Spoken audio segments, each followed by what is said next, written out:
আয়াত ১২৪ ইদ তাকুলু লিল মুমিনিনা আলান ইয়াকফিয়াকুম আন ইউমিদ্দাকুম রাব্বুকুম বিসালাসাতি আলাফিম মিনাল মালাইকাতি মুনজালিন। অনুবাদ: স্মরণ করুন যখন আপনি মুমিনগণকে বলছিলেন, এটা কি তোমাদের জন্য যথেষ্ট নয় যে তোমাদের রব ৩,০০০ ফিলিস্তা নাজিল করে তোমাদেরকে সহযোগিতা করবেন? তাফসির ১ নং ফুটনোটের বিবরণ। এখানে স্বভাবতই প্রশ্ন উঠে যে আল্লাহ তাআলা ফেরেশতাদের প্রভূত শক্তি দান করেছেন। একজন ফেরেশতা একাই গোটা জনপদ উল্টে দিতে পারেন। উদাহরণস্বরূপ কওমে লুতের বস্তি একা জিবরাইল আলাইহিসসালামই উল্টে দিয়েছিলেন। এমতাবস্থায় এখানে ফেরেশতাদের বাহিনী প্রেরণ করার কি প্রয়োজন ছিল? এছাড়া ফেরেশতারা যখন যুদ্ধক্ষেত্রে অবতরণই করেছিল, তখন একটি কাফেরেরও প্রাণ নিয়ে ফিরে যাওয়ার কথা ছিল না। এসব প্রশ্নের উত্তর স্বয়ং আল্লাহ তাআলাই দিয়েছেন। অর্থাৎ ফেরেশতা প্রেরণের উদ্দেশ্য তাদের দ্বারা যুদ্ধ জয় করানো ছিল না, বরং উদ্দেশ্য ছিল মুসলিমদের সান্ত্বনা প্রদান করা, তাদের মনোবল দৃঢ় করা এবং বিজয়ের সুসংবাদ দেয়া।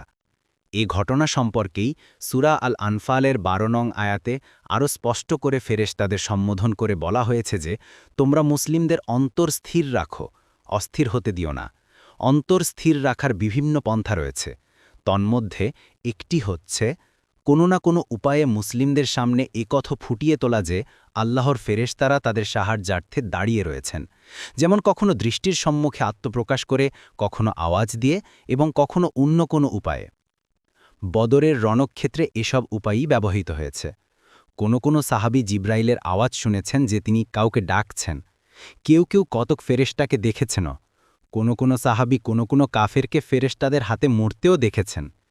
দেখুন, মুসলিম উপরোক্ত ঘটনাবলী এ কথারই সাক্ষ্য বহন করে যে কিছু কিছু কাজের মাধ্যমে ফেরেশতাগণ মুসলিমদের আশ্বস্ত করছিলেন যে তারাও যুদ্ধে অংশগ্রহণ করছেন। প্রকৃতপক্ষে তাদের কাজ ছিল মুসলিমদের মনোবল অটুট রাখা এবং সান্ত্বনা দেয়া। পুরো যুদ্ধটাই ফেরেশতাদের দ্বারা করানো উদ্দেশ্য ছিল না। এর আরও একটি সুস্পষ্ট প্রমাণ এই যে এ জগতে জিহাদের দায়িত্ব মানুষের স্কন্ধে অর্পণ করা হয়েছে। সে কারণেই তারা সাওয়াব, ফজিলত ও উচ্চ মর্যাদা লাভ করে।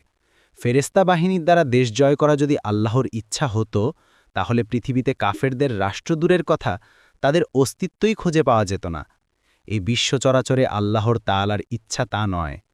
এখানে কুফর, ঈমান, ইবাদাত ও গুনাহ মিশ্রিতভাবেই চলতে থাকবে। এদের পরিষ্কার পৃথকীকরণের জন্য হাশরের দিন নির্ধারিত রয়েছে। মাআরিফুল কোরআন